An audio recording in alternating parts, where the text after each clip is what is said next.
I will follow you.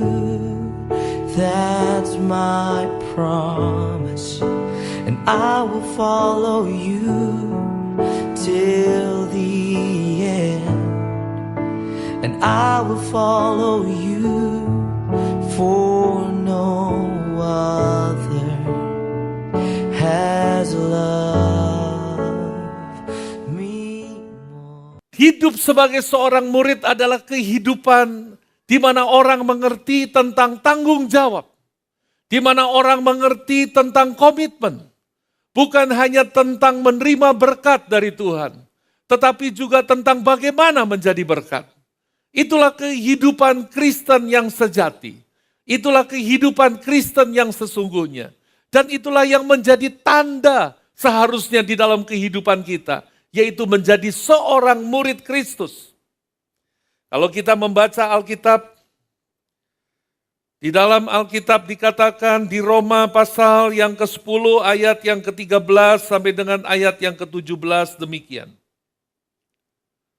Sebab barang siapa yang berseru kepada nama Tuhan akan diselamatkan. Tetapi bagaimana mereka dapat berseru kepadanya jika mereka tidak percaya kepada Dia?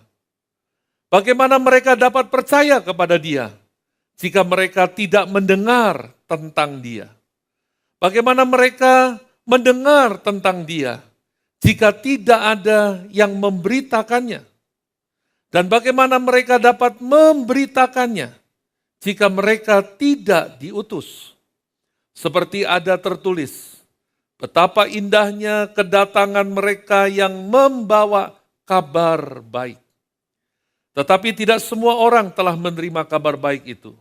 Yesaya sendiri berkata, Tuhan, siapakah yang percaya kepada pemberitaan kami? Jadi iman timbul dari pendengaran dan pendengaran oleh firman Kristus. Saudara, kalau saja orang mendengar, kalau saja orang berseru kepada Tuhan, dan Tuhan pasti akan menjawab seru doa tersebut. Tapi dikatakan siapa yang memberitahu itu? Kalau tidak ada orang yang mengabarkan, kalau tidak ada orang yang memberitahu, siapa yang memberitahunya? Saudara, disinilah ciri yang sejati dari hidup kekristenan kita. Yaitu menjadi murid dan memuridkan orang lain. Mengabarkan kabar baik dan menjadikan orang yang menerima kabar baik itu adalah murid-murid Kristus seperti yang kita alami. Apakah kabar baik yang kita beritakan itu? Saudara, kabar baik yang kita beritakan itu bukan tentang tidak hujan sekalipun itu kabar baik. Bukan tentang naik kelas sekalipun itu kabar baik. Bukan tentang tidak rugi dapat untung sekalipun itu namanya juga bisa disebut kabar yang baik. Tapi bukan hanya tentang seperti itu, kabar-kabar seperti itu. Karena sebaik-baiknya kabar yang bisa kita terima, hal yang bisa kita alami di dalam hidup ini. Kalau kita tidak mengalami kabar baik yang kita maksud ini, kabar baik yang dimaksud di dalam Alkitab ini, maka kita kehilangan seluruh kehidupan ini. Jadi apakah kabar baik yang harus diberitakan itu? Saudara, kabar baik yang harus diberitakan itu adalah dikatakan tentang Kristus telah mati untuk semua dosa-dosa kita. Dia telah disalibkan, dia telah mati, dia telah dikuburkan, dan dia telah bangkit dari kematian. Sesuai dengan Alkitab. Dia menebus semua dosa-dosa kita sesuai dengan Alkitab. Dia disalibkan, dia mati, dan dia dikuburkan, lalu dibangkitkan dari kematian sesuai dengan Alkitab. Artinya apa yang dinubuatkan oleh Alkitab, apa yang dikatakan oleh Alkitab sebelumnya, yaitu tentang akan datangnya juru selamat yang akan menyelamatkan dunia, yang akan menyelamatkan mereka yang terikat di dalam dosa. Itu terjadi karena kematian dan kebangkitan Kristus yang terjadi tepat persis sama seperti yang dinubuatkan oleh Alkitab. Nah, itulah kabar yang terbaik yang bisa kita dapatkan di dalam hidup kita. Itulah kabar yang terbesar, teragung, dan mulia yang bisa kita dapatkan di dalam hidup ini. Dan itulah yang diperlukan oleh dunia di mana kita berada. Dan itulah yang diperlukan oleh orang-orang yang ada di sekitar kita, oleh siapapun yang ada. Karena itu berita satu-satunya yang membawa keselamatan. Itulah berita satu-satunya yang mampu membebaskan orang dari belenggu dosa, dari ikatan dosa. Nah saudara, seorang teolog Jerman yang terkenal bernama Dietrich Bonhoeffer, di dalam bukunya yang berjudul The Cost of the Discipleship, dia mengatakan di dalam bukunya tersebut membedakan tentang dua kelompok. Mengistilahkan dengan dua istilah yang berbeda, yang disebutnya yang pertama sebagai cheap grace, anugerah yang murah. Sedangkan yang satunya dikatakan sebagai costly grace, sebagai anugerah yang mahal. Apa artinya cheap grace dan costly grace? Dikatakan di situ bahwa yang disebut sebagai cheap grace adalah anugerah yang murah. Yang dimaksud itu adalah pengampunan tanpa tanggung jawab. Kasih tanpa disiplin. Kekristenan tanpa pemuritan. Berkat tanpa pengorbanan. Itu sekedar hanyalah Kristen simbolik belaka. Itu sekedar hanya penampilan belaka. Bukan seperti itu kekristenan yang sejati. Kekristenan yang sejati itu adalah anugerah yang agung, yang mahal, yang mulia. Mengapa? Karena yang diberikan kepada kita untuk kita mendapatkan keselamatan itu adalah harta yang mahal. Dibayar dengan harga yang mahal. Bukan dengan harga yang murah. Itulah anugerah yang mahal. Yaitu hidup kekristenan yang sederhana. Tapi memiliki kekuatan batiniah rohaniah yang begitu mendalam. Karena ini merupakan kehidupan di dalam hidup yang penuh dengan tanggung jawab dan komitmen.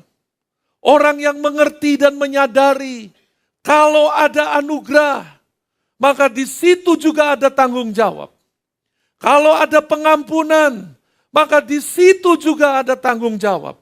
Kalau ada berkat, maka di situ juga ada pengorbanan. Kalau ada kasih, maka di situ juga ada disiplin. Orang yang mengerti tentang anugerah yang sesungguhnya. Jadi saudara, orang yang hidup sebagai murid adalah orang yang mengerti tanggung jawab, yang mengerti kewajiban, yang hidupnya berkomitmen di dalam kehidupan ini. Yang bukan hanya sekedar simbolnya Kristen, tetapi di dalamnya kosong. Ini merupakan kehidupan yang mendarah daging sampai ke bagian yang terdalam, merupakan kekristenan yang solid. Tanggung jawab untuk apa? Tanggung jawab dan komitmen untuk apa? Saudara, yang pertama yaitu tanggung jawab dan komitmen di dalam hidup ini untuk menjadikan Kristus itu Tuhan. Kristus itu Raja. Kristus itu Tuhan, Lord, Kurios, penguasa satu-satunya, penguasa tunggal di dalam hidup kita. Hidup kita sebelum mengenal Kristus, kita menjadi tuan atas diri kita sendiri. Kita menjadi raja atas diri kita sendiri. Dengan kata lain, kita hidup semaunya. Dan kita memerintah diri kita. Itulah hidup di dalam ego yang menguasai dan mengendalikan hidup kita. Tapi ketika kita menerima Kristus, hidup di dalam pertobatan yang sejati, menjadi murid Kristus, maka pada saat itu kita tidak lagi hidup menjadi raja diri kita, tidak. tetapi tukar tahta. Kita turun tahta dan Kristus yang bertahta menjadi Tuan, menjadi Raja yang memerintah di dalam seluruh hidup kita. Artinya ialah yang memegang kendali, ialah yang memegang komando, dan kita hidup seturut dengan kehendaknya. Saudara, diperlukan kerendahan hati, diperlukan kerelaan untuk berkorban, untuk kita hidup di dalam kehidupan sebagai seorang murid, menjadikan Kristus Yesus Tuhan, Tuan dalam hidup kita.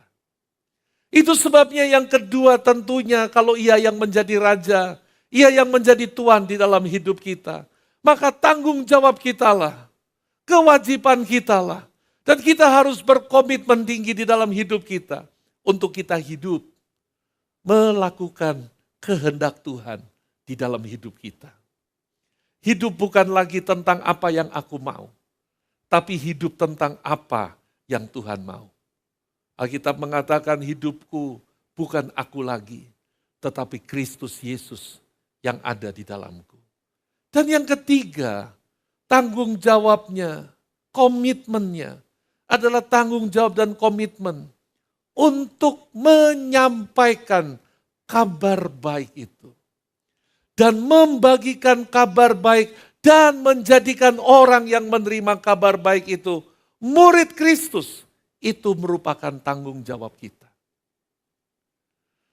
Adalah kehidupan yang tidak bertanggung jawab kalau kita menerima dan kita tidak melakukan bagian kita. Dan adalah kehidupan yang bertanggung jawab kalau kita menerima dan kita melakukan apa yang kita tahu menjadi bagian di dalam hidup kita yang harus kita lakukan. Nah saudara, pertanyaannya sekarang, mengapa memberitakan kabar baik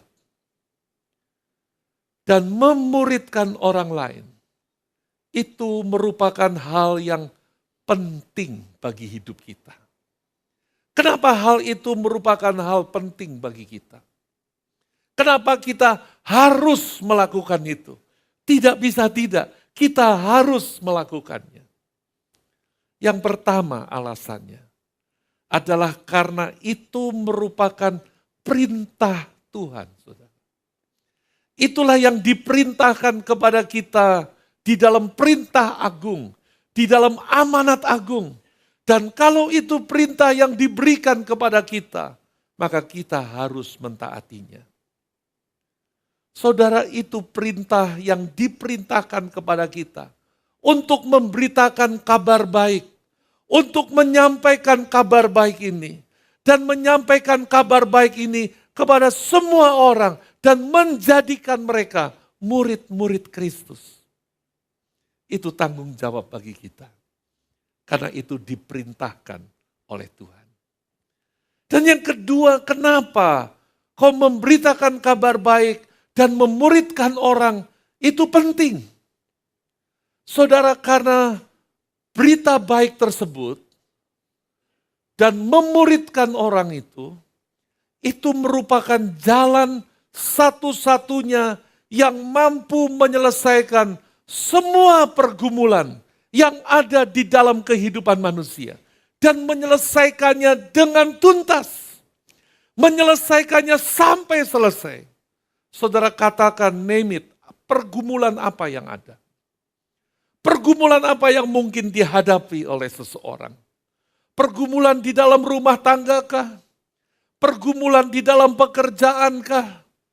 Pergumulan di dalam apa saja. Saudara, semua jawaban yang diperlukan untuk orang keluar dari masalahnya, keluar dari penderitaannya, dan mengalami hidup kemenangan, itu ada di dalam berita baik itu. Karena semuanya ada di dalam Yesus. Dan kalau kita ingin hidup di dalam kemenangan yang permanen, maka kita perlu menjadi murid. Hidup dimuridkan. Untuk kita belajar tentang pola pikir yang baru. Untuk kita belajar tentang bagaimana sekarang aku seharusnya hidup. Bagaimana sekarang aku seharusnya melakukan pekerjaanku. Tentang berbagai macam masalah di dalam kehidupan ini.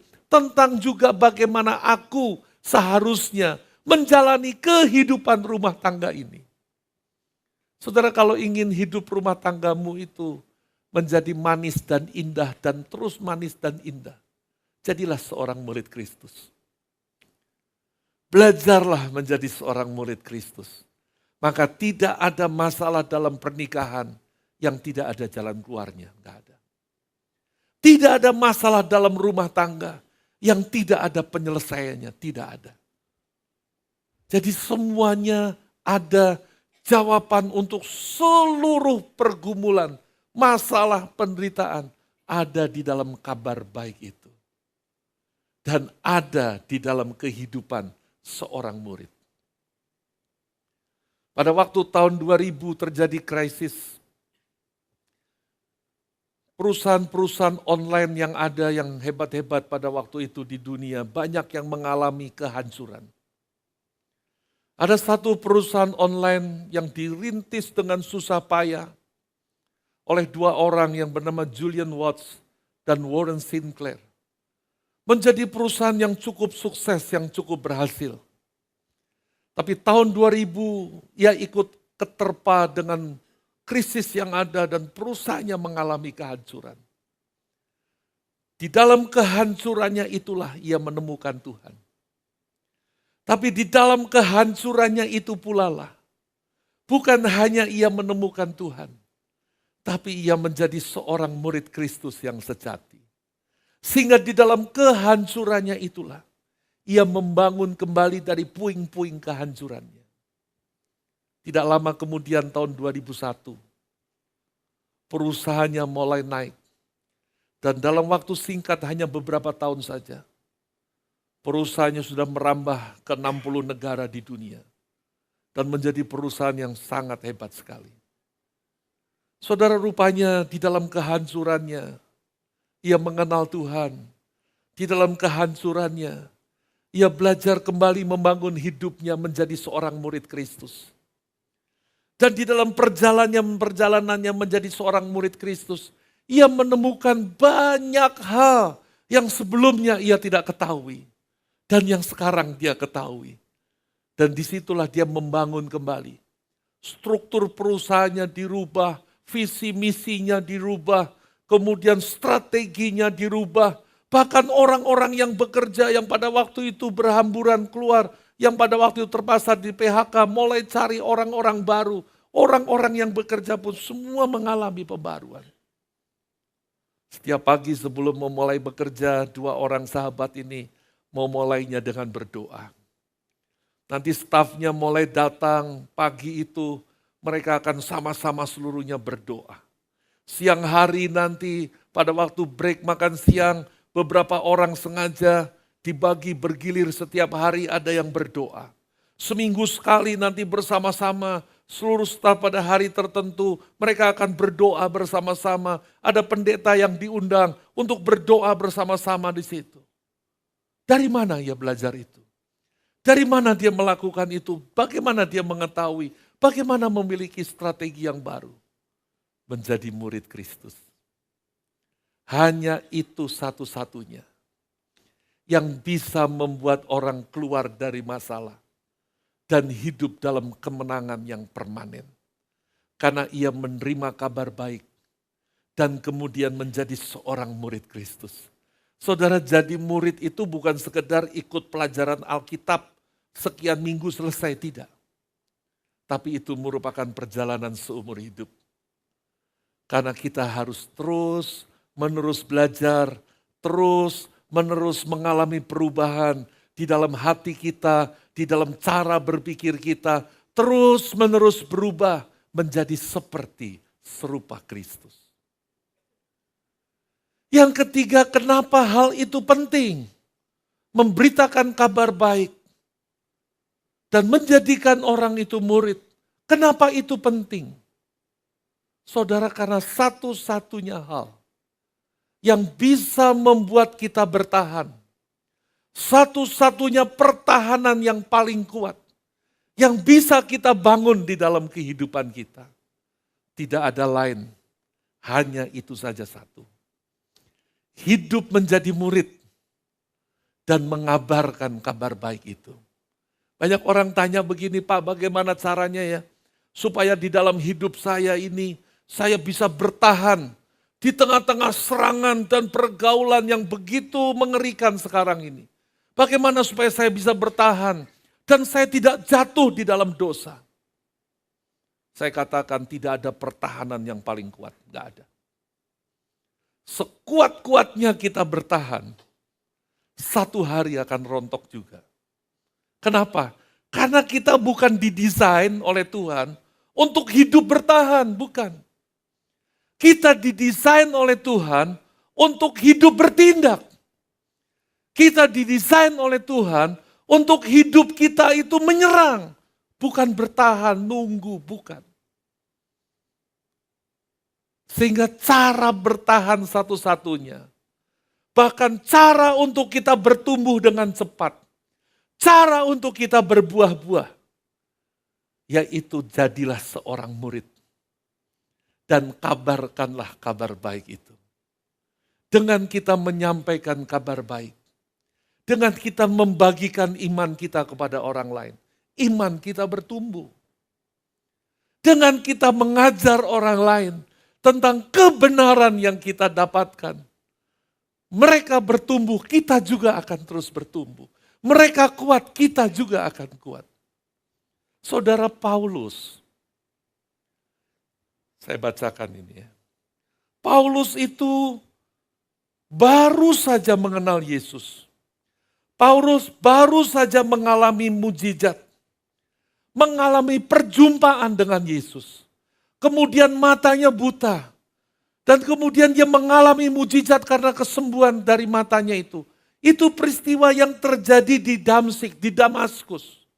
Apa yang dikatakan di dalam Alkitab? Setelah peristiwa pertobatannya itu. Setelah ia bertobat dan kemudian dibaptis, apa yang terjadi? Saya bacakan di Kisah Para Rasul 9 ayat 18 sampai 22. Dan seketika itu juga seolah-olah selaput gugur dari matanya. Sehingga ia dapat melihat lagi. Ia bangun lalu dibaptis. Dan setelah ia makan pulihlah kekuatannya. Jadi dia baru saja dibaptis. Dia makan pulih kekuatannya karena peristiwa perjumpaannya dengan Yesus. Membuat ia mengalami keadaan fisik yang begitu rupa. Matanya buta, tubuhnya lemah. Dan kemudian dikatakan setelah itu, dan setelah ia makan pulihlah kekuatannya, Saulus tinggal beberapa hari bersama-sama dengan murid-murid di Damsyik. Ketika itu juga, ia memberitakan Yesus di rumah-rumah ibadat dan mengatakan bahwa Yesus adalah anak Allah. Semua orang yang mendengar hal itu heran dan berkata, bukankah dia ini yang di Yerusalem mau membinasakan barang siapa yang memanggil nama Yesus ini? Dan bukankah ia datang ke sini dengan maksud untuk menangkap dan membawa mereka ke hadapan imam-imam kepala?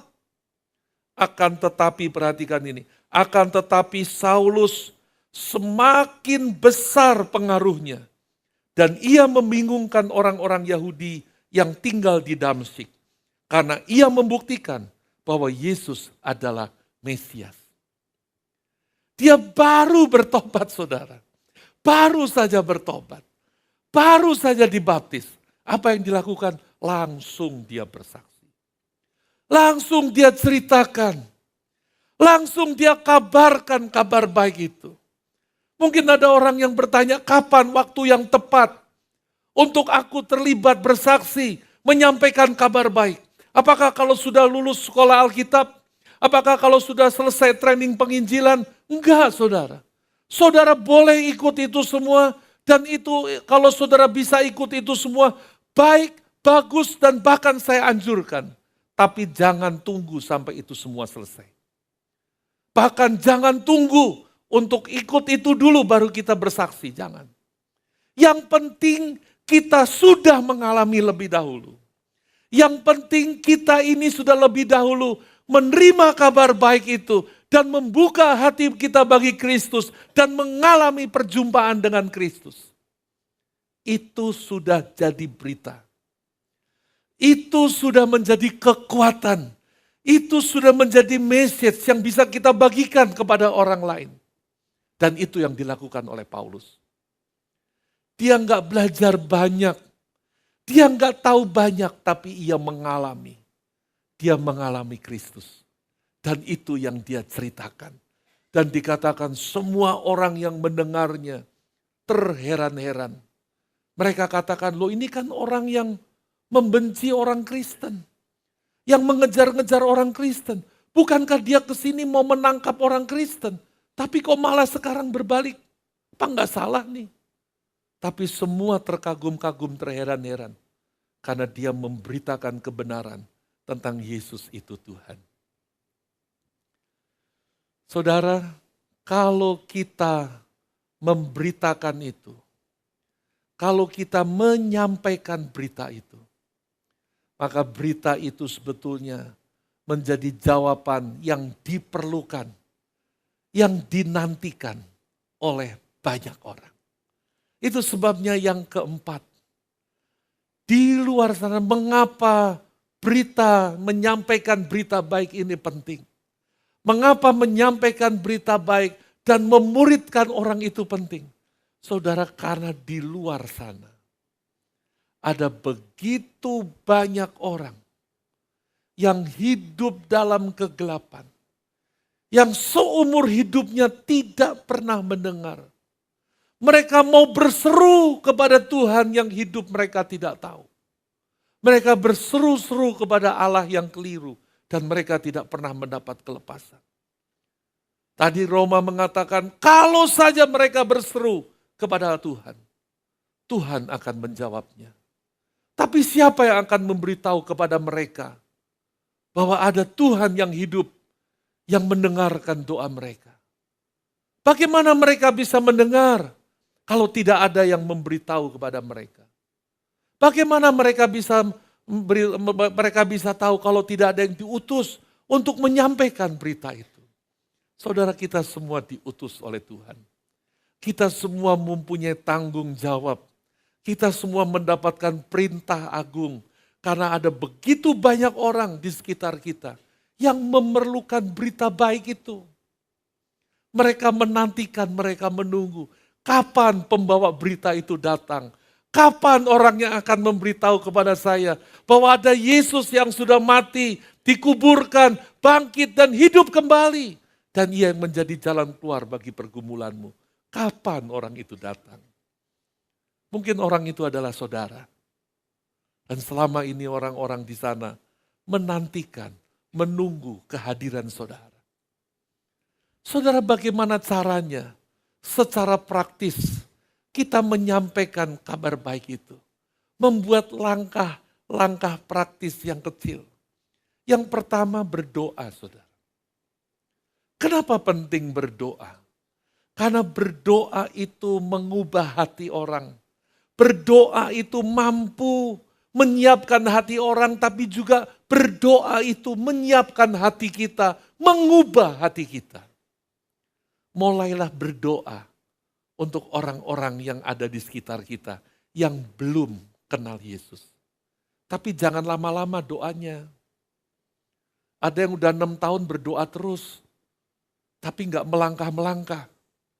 Doa nggak usah lama-lama. Tadi pagi berdoa sekarang sudah langsung bisa pergi. Tadi pagi berdoa sekarang sudah langsung bisa bersaksi. Yang kedua, yaitu carilah orang damai. Orang damai di dalam Alkitab di Lukas pasal 10 ayat yang ke-6 itu diistilahkan sebagai orang damai, man of peace, son of peace. Siapa mereka? Mereka adalah orang-orang yang sebetulnya hatinya terbuka. Karena mereka orang-orang yang sedang menanti, orang yang sedang menunggu, orang yang di dalam hatinya sedang kosong, orang yang dalam hatinya sedang bertanya-tanya. Sehingga kalau ada orang bercerita saja sedikit, kalau ada orang mulai bersaksi saja, mereka itu seperti bensin yang menyambar api, langsung menyala. Karena mereka sudah mencari selama ini. Dan saudara, saya beritahu orang-orang seperti itu banyak, luar biasa. Saya tidak bisa cerita di sini. Tapi kalau mau nanti saudara bisa ketemu saya bisa cerita banyak.